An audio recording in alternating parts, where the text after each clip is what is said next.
Louvado seja Deus. Vamos meditar um pouco no texto que nós lemos aqui de início. Eu vou ler novamente em Lucas capítulo 8, versículo 43. Eu vou ler novamente e nós vamos estar meditando nessa história. Irmãos, essa história é um grande aprendizado. Nós vamos aprender aqui em alguém que estava em um estado precário. E que legado essa mulher nos deixou. E isso nos faz refletir bastante. Aleluia. Cenário algum nos impossibilita de frutificar. Glória a Deus. Diz assim o texto de Lucas capítulo 8, versículo 43. Indo ele, apertava a multidão. E uma mulher que tinha um fluxo de sangue havia 12 anos, e gastara com os médicos todos os seus haveres, e por nenhum pudera ser curado. Chegando por detrás dele, tocou na orla da sua veste, logo estancou o fluxo do seu sangue. Disse Jesus: quem é que me tocou? E negando todos, disse: Pedro e os que estavam com ele: Mestre, a multidão te aperta e te oprime, dizes: quem é que me tocou? E disse Jesus: alguém me tocou, porque bem conheci que de mim saiu virtude. Então, vendo a mulher que não podia ocultar-se, aproximou-se tremendo e prostrando-se ante ele, declarou-lhe diante de todo o povo a causa porque ele havia tocado e como logo sarara. E ele disse: tem bom ânimo, filha, a tua fé te salvou. Vai em paz. Amém? Irmãos, é notório a gente ressaltar a vocês aqui nesta noite alguns pontos que a gente observa nesse texto que vai nos trazer um aprendizado muito grande. E o primeiro deles é que Jesus, quando chega na praia, lá no Mar da Galileia, na região de Cafarnaum, logo ele é procurado por um príncipe de uma sinagoga chamado Jairo, que o convida a estar indo à sua casa porque lá tinha alguém enfermo, a sua filha. Jesus então sai da praia, ele sai das margens do Mar da Galileia em direção à casa de Jairo. Ou seja, Jesus não estava indo em busca da mulher do fluxo de sangue. Ele estava indo em busca da filha de Jairo. Pastor, como é que isso acontece? Nós vamos observar que essa mulher, a gente não conhece o nome dela, provavelmente uma mulher de Cafarnaum, uma judia, e as informações que a gente tem dela é muito básico. Muito básico. Algumas pessoas diziam que ela era rica. A gente encontra nas escrituras que ela tinha sim algum recurso, mas não propriamente rica. A gente observa que esta mulher, ela passava por privações em dois cenários que para a gente é fundamental estar sendo assistido. Ela passou privação no seu contexto social, porque ela começou a sentir falta de alguma coisa, e ela também passou privação no seu contexto religioso. E aí a gente vai começar a observar como era a vida desta mulher, porque o texto vai nos falar muito pouco sobre ela, mas o que ela fez foi digno de exaltação. Porque, irmãos, diferentemente de algumas pessoas, Jesus não foi em busca dela. Teve um dia que Jesus foi à casa de Jairo porque ele havia morrido. Jairo, não esse, o príncipe da sinagoga, o irmão de Marta e Maria, disseram para ele: Jesus, Lázaro está enfermo. Ele disse: não, ele já dorme. Ele estava dizendo: ele morreu, mas eu vou lá ressuscitar, eu vou lá acordá-lo. Havia uma direção. Jesus estava indo ao encontro de Lázaro. melhor dizendo. Jairo, a mesma coisa. Jesus chega nas margens do mar da Galileia e ele convida Jesus a ir à sua casa. E Jesus sai das margens do mar da Galileia para ir à casa de Jairo. Diferentemente do que aconteceu com essa mulher. Jesus não estava interessado para ir à casa dela. E essa mulher, ela tem uma postura tão louvável, porque ela estava passando numa dificuldade pessoal gigantesca, porque a Bíblia diz que ela tinha algumas posses, mas por causa da enfermidade, ela já não tinha mais nada. A enfermidade dela esvaziou toda a condição financeira que ela tinha. Toda a condição financeira daquela mulher ficou na doença.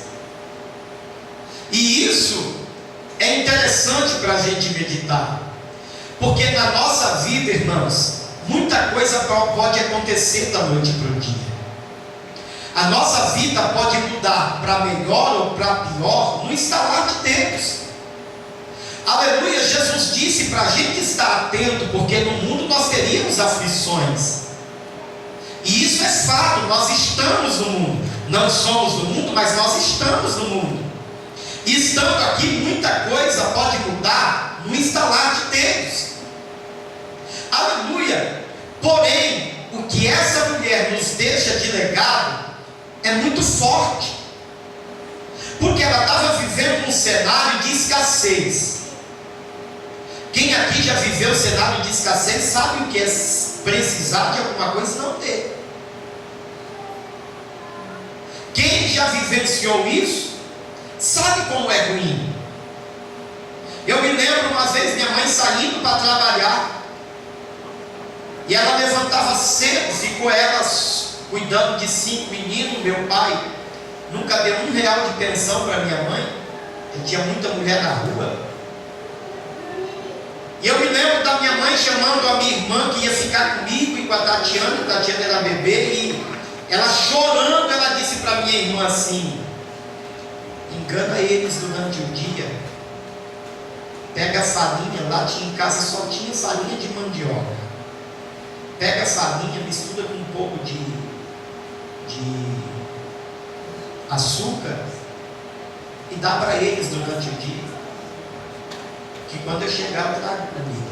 Só que eu já tinha acordado, e eu olhando para a porta, eu vi minha mãe chorando, dizendo para minha irmã: dá farinha com açúcar para eles durante o dia, que quando eu voltar eu trago comida.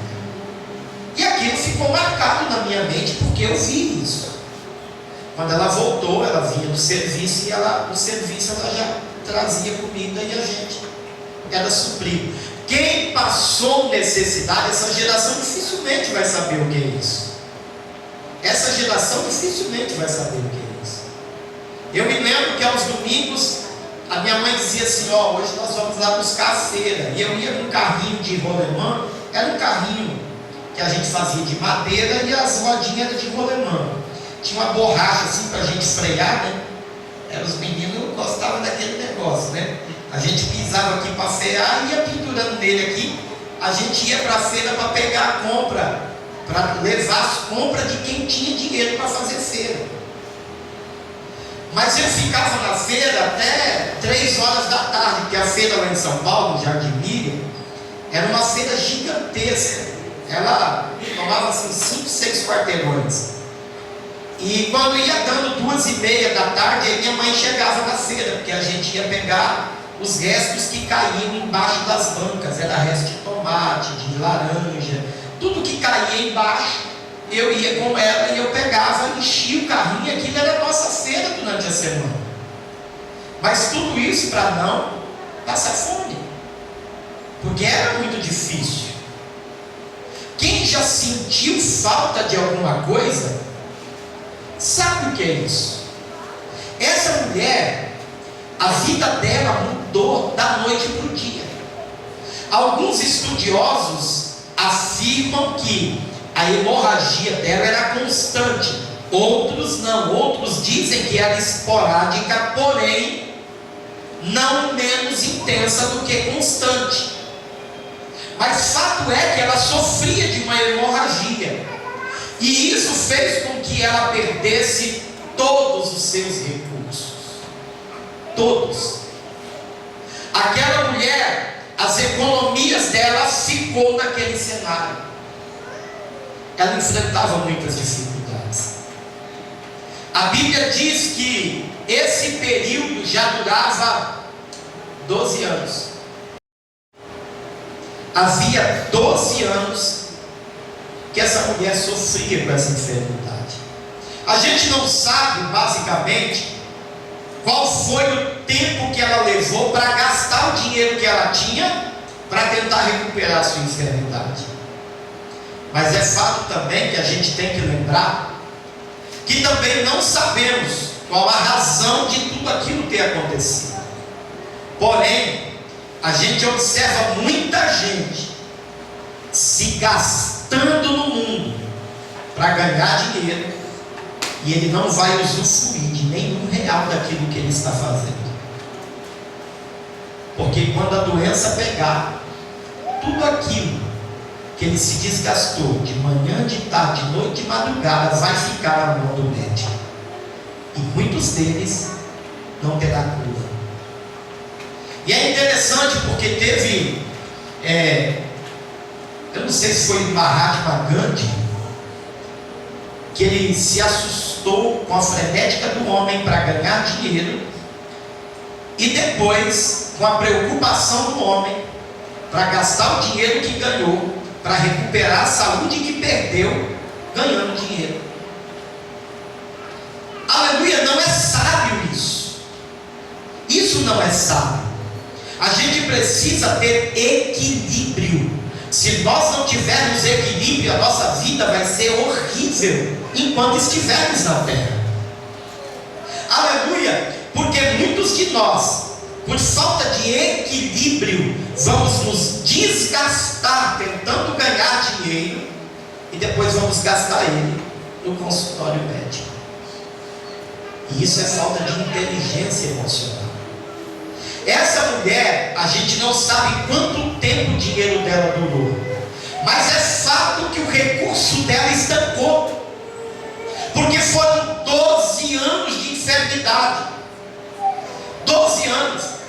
E deixa eu dizer uma coisa para os irmãos aqui nesta noite.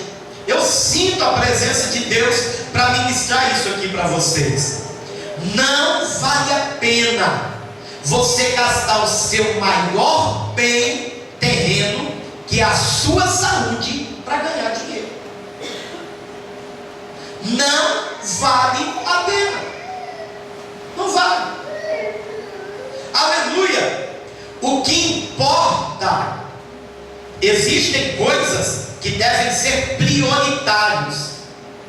Eu não estou falando para vocês que não é importante ter recursos. Não estou dizendo isso. Eu estou dizendo para vocês que a frenética para buscar recurso vai fazer você morrer espiritualmente, adoecer fisicamente e adoecer emocionalmente, e ninguém recupera isso. Não recupera.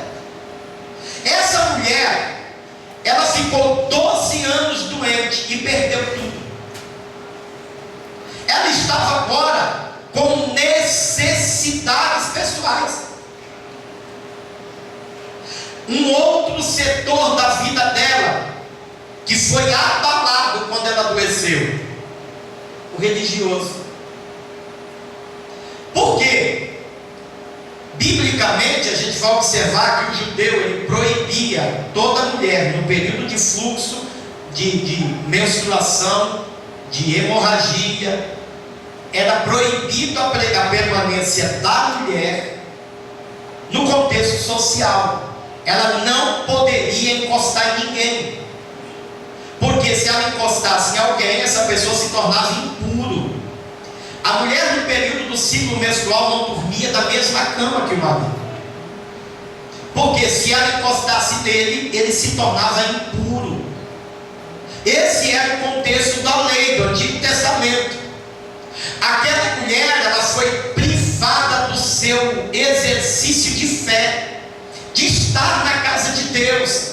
E os irmãos sabem que quando a gente não está muito bem, o lugar que a gente se sente bem é na casa de Deus, porque a gente chega aqui, parece que tem uma proteção divina, que nada aqui dentro vai nos abalar, que nada aqui dentro vai encostar na gente. A gente sente que os céus parece que fica mais pertinho. Nós somos ministrados por louvores, por palavra de Deus, somos ministrados pelo Espírito Santo que usa pessoas, porque o local é um local de liberdade, consagrado para isso. Isso aqui foi consagrado para isso. O que muita gente chama de prédio, de 4 paredes, eu continuo chamando de igreja. Aleluia! E esse lugar é um lugar que flui a presença de Deus com muita liberdade. Agora você imagina você na prova, sem poder vir à igreja. Não, escuta isso. Não é não vir porque você não quer, é não vir porque você não pode. Você já parou para pensar, você num momento de escassez, num momento de provação e privação, chegar na porta do templo e alguém dizer: afasta que você não pode entrar? Já parou para pensar nisso? Essa mulher estava vivenciando um momento crítico em 2 cenários extremamente importantes, no seu cenário social e no seu cenário religioso. Ela não estava sendo ministrada, ela não podia estar em convivência com ninguém. Olha que cenário precário que a gente encontra essa mulher, porque biblicamente ela estava proibida de frequentar locais públicos. Irmãos, isso é muito sério o que estava acontecendo com essa mulher. Aí você olha para mim e diz assim: mas pastor, Jesus não direcionou para ela? Não, você não vai ver no texto hora nenhuma Jesus se direcionando para aquela mulher. Tanto que quando ela toca em Jesus, ele pergunta: alguém me tocou? Não havia uma direção de Jesus para ela.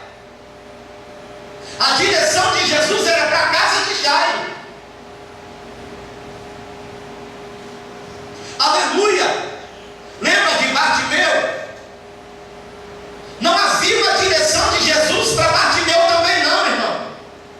Era diferente do filho da viúva de Naim, que Jesus para na porta da cidade, ele vê o cortejo fúnebre e ele vai em direção ao defunto. Jesus não foi em direção a Bartimeu não. Bartimeu chamou a atenção de Jesus. Essa mulher do fluxo de sangue, ela chamou a atenção de Jesus. Escuta isso. Aleluia! Tem momentos na vida da gente que o milagre está passando pertinho e tem uma direção, e muitas vezes não é a vida da gente, mulher. Porque quando Jesus chega no tanque de Betesda, tinha um monte de gente doente, mas tinha uma direção. Os demais não foram capazes de chamar a atenção de Jesus. Não foram. Você não vê ninguém gritando por socorro.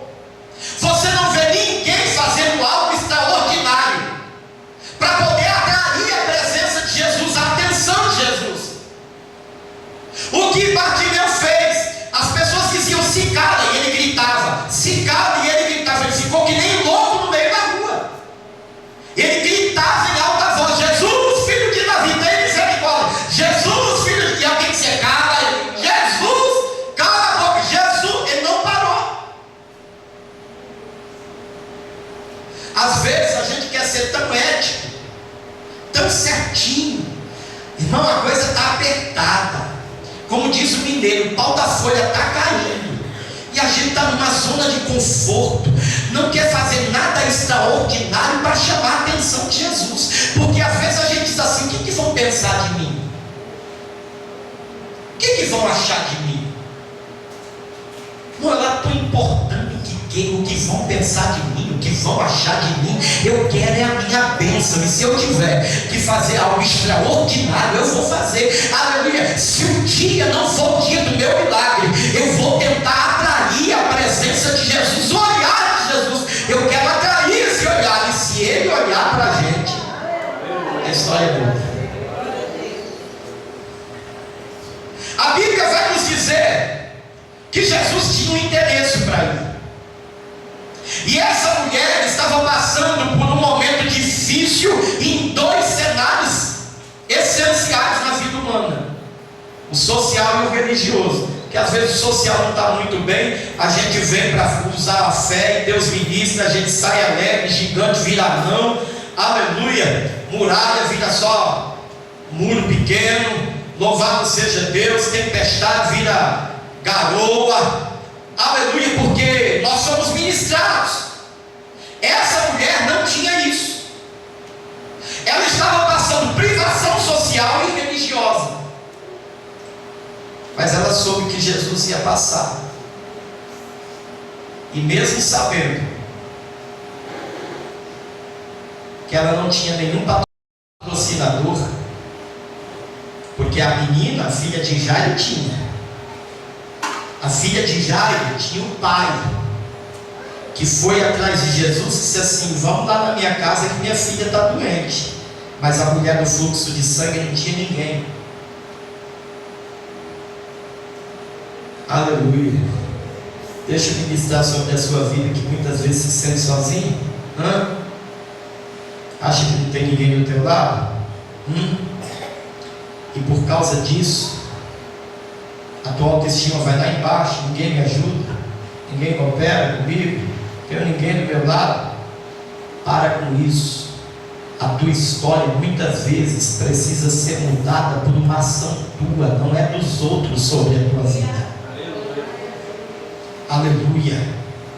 É maravilhoso quando nós temos alguém como aquela jovem de 12 anos que tinha um pai que foi em busca de Jesus para que fosse na sua casa abençoar a vida dela. Aleluia. Mas vai chegar um momento que é você e Deus. Vai chegar um momento que não vai ter amigo por perto. E escuta isso, não é por maldade nem ruindade de ninguém, porque tem cenário que Deus prepara para intimidade. Intimidade é só você e Deus. Tem momento que não é você, a sua esposa e Deus, não é você, o seu marido e Deus, é você e Deus, porque isso é intimidade. Tem hora que Jesus nos chama para esse cenário, e às vezes a gente fica achando ruim, mas por que não tem ninguém comigo? Ah lá, ninguém me entende, meus filhos me abandonou, o pastor da igreja, o meu marido, a minha esposa, o meu líder. Ele não para com isso. Tem cenário que Deus te coloca para sentar com você numa cadeira e ele noutra, aleluia, para você conhecer ele, não só de ouvir falar, aleluia, porque às vezes a gente só conhece Jesus de ouvir falar. Eu ouvi que Jesus fez isso, eu ouvi que Jesus fez aquilo, mas escuta, você precisa ver. Um dia Jó se assustou, ele disse assim: eu indaguei muito, porque eu ouvia falar, agora os meus olhos te veem. Agora a história muda, agora é diferente. Agora eu posso dizer que tem intimidade, porque o Senhor se revelou a mim. Aleluia. Essa mulher, ela toma uma decisão. Vocês notaram que o cenário dela era extremamente precário, social e religioso, mas isso não impediu ela não ficou lá na casa dela com carinha de coitadinha, dizendo assim: deixa eu ver se os irmãos me amam, se eles vão trazer Jesus aqui na minha casa. Não. Aleluia.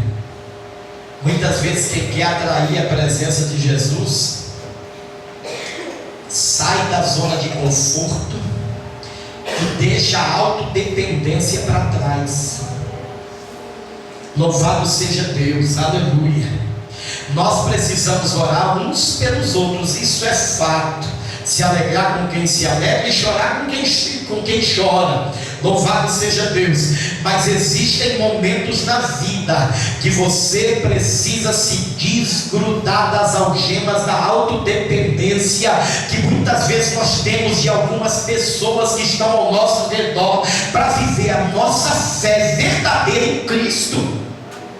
Essa mulher não tinha ninguém, essa mulher não tinha recurso, essa mulher não podia viver nenhum contexto social, mas ela soube que Jesus ia passar. Ela disse: pronto, só depende de mim o milagre?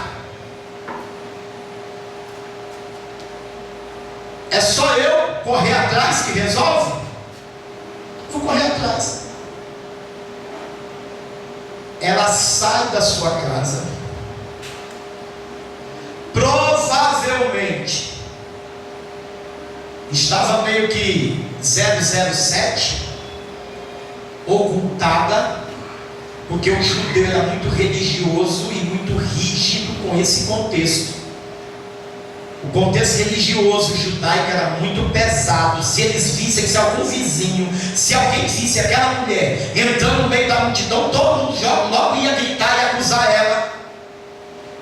Provavelmente aquela mulher estava meio que oculta aos olhos dos conhecidos, mas ela sai de casa. E é interessante, Jesus não tinha o endereço da casa dela, ele só ia passar por ali. Algumas pessoas relatam que ela teve que se arrastar no chão para tocar na orla dos vestidos de Jesus, porque o testemunho de Pedro diz que a multidão apertava Jesus, então a multidão estava ao redor de Jesus. Essa mulher, provavelmente, ela veio por baixo, porque ela tocou, foi na orla do vestido, foi na parte de baixo do vestido. Provavelmente ela veio por trás se arrastando, e ela toca. Ela não gritou, ela não pediu ajuda para ninguém, ela não se conformou com aquele estado, ela simplesmente entrou no meio da multidão, e pela fé, vocês entendem isso? Ela não queria uma palavra de Jesus, ela não queria atenção, ela não pediu para Jesus visitar a casa dela, não, ela não fez isso. Ela, pela fé, ela dizia: se eu pelo menos tocar na orla dos seus vestidos, eu não preciso tocar na pele dele, eu não preciso ouvir a voz dele ministrando sobre a minha vida, aleluia, eu só preciso tocar nas suas vestes. E ela fez tudo o que ela podia fazer. Às vezes nós nos encontramos em cenários muito semelhantes, mas a gente se debruça em cima de um monte de desculpa. Aleluia, escuta, tem coisa que, se você não romper pela fé, você continua no cenário. Você precisa romper pela fé. Ela dizia: se eu tocar, isso é fé, é fé. Às vezes na igreja é ministrado sobre fé, mas a gente trata de uma forma tão medíocre, mediana, que a gente continua vivendo o cenário, mesmo sabendo que é possível atrair os olhos de Jesus, mesmo quando o interesse do milagre não é a da nossa casa. Aleluia! Aleluia! Porque a Bíblia diz que aquele que pede recebe, o que bate se abre, o que busca encontra. É isso que a Bíblia diz. E aquela mulher, ela simplesmente rompeu todas as barreiras da sua vida social e da sua vida religiosa. Ela dizia: se eu tocar no vestido dele, eu vou ser curado. E ela foi se arrastando. Vamos conjecturar aqui, tá bom? O texto não diz isso, mas como o cenário aponta para isso, vamos imaginar essa mulher no meio da multidão, se arrastando no chão até chegar em Jesus. E ela toca só na orla dos seus vestidos, ela não consegue tocar na pele de Jesus, não há esse relato. Ela toca na orla do vestido. E quando ela toca na orla do vestido de Jesus, Jesus está andando, ela toca, ele para. Ele para, olha para a multidão e diz assim: gente, alguém me tocou. Alguém me tocou. Aleluia. Aí Pedro diz assim: ó, como tem crente desatento, né? Tem muito crente desatento, fora da ligação. Jesus está lá, alguém me tocou. E Pedro disse assim: Jesus, desculpa aí, mas está todo mundo te tocando aí, a multidão está te apertando. Disse: não, Pedro, você não entendeu o mistério. Saiu o poder de mim, saiu virtude de mim. Aleluia. A fé daquela mulher foi tão gigantesca que ao tocar na orla das vestes de Jesus, naturalmente o que tinha nele se transferiu para ela. Não, acho que você não entendeu isso. Aleluia. A hora que aquela mulher tocou na orla do vestido de Jesus, o que tinha nele veio para ela. E quando veio para ela, veio de dentro para fora. Foi um poder que exalou de dentro para fora, entrou dentro dela, limpou ela. Aleluia. Ela aguarda, e a Bíblia diz que como ela observou que Jesus perguntava quem me tocou, ela ficou constrangida. Ou seja, esse momento não foi um momento rápido. Jesus perguntou: alguém me tocou. Saiu virtude. E ela ficou constrangida. Quando ela ficou constrangida, ela disse: Jesus, fui eu. Foi eu, Jesus. Foi eu. E aí ela foi contar a história para Jesus, porque diz o texto que ela conta para Jesus como foi que se deu o fato. Aleluia. E quando ela conta para Jesus, Jesus olha para ela. Olha que lindo. Jesus diz para ela assim: filha,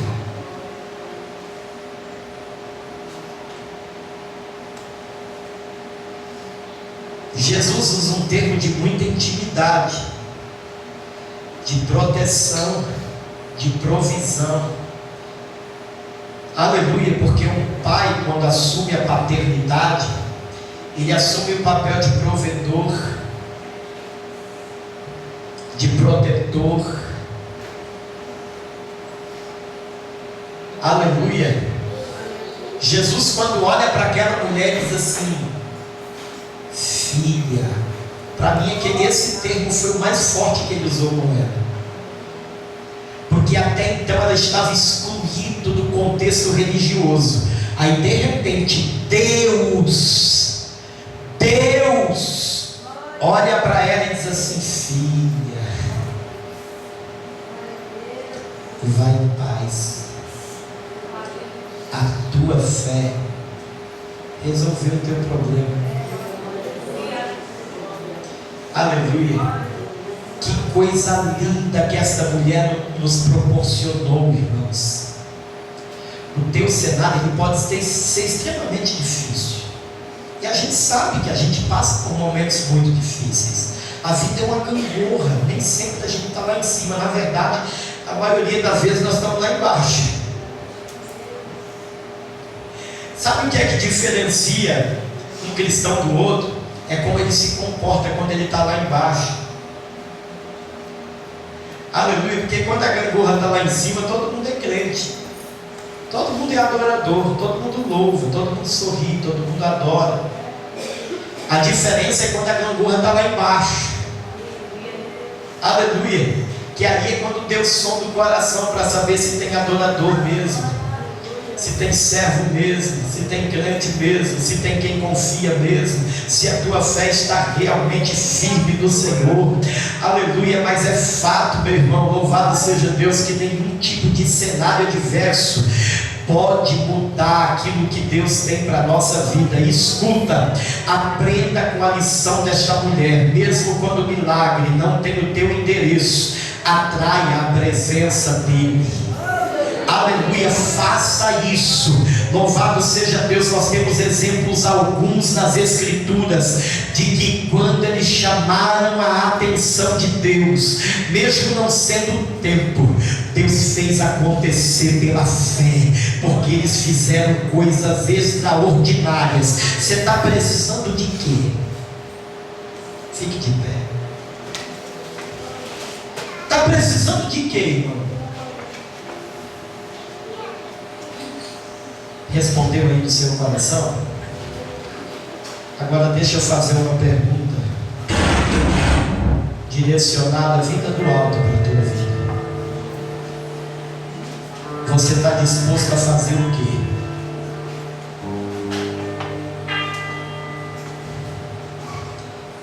Está precisando de quê? Mas está disposto a fazer o quê?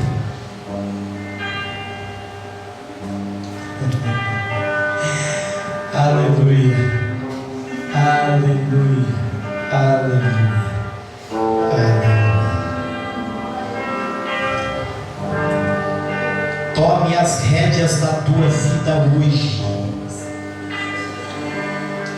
Tem gente que entregou as rédeas da vida para os problemas. Tem gente que entregou as rédeas da vida, da própria vida, para o cenário que está vivendo. Ah, deixa a vida me levar, né? Vida leva eu.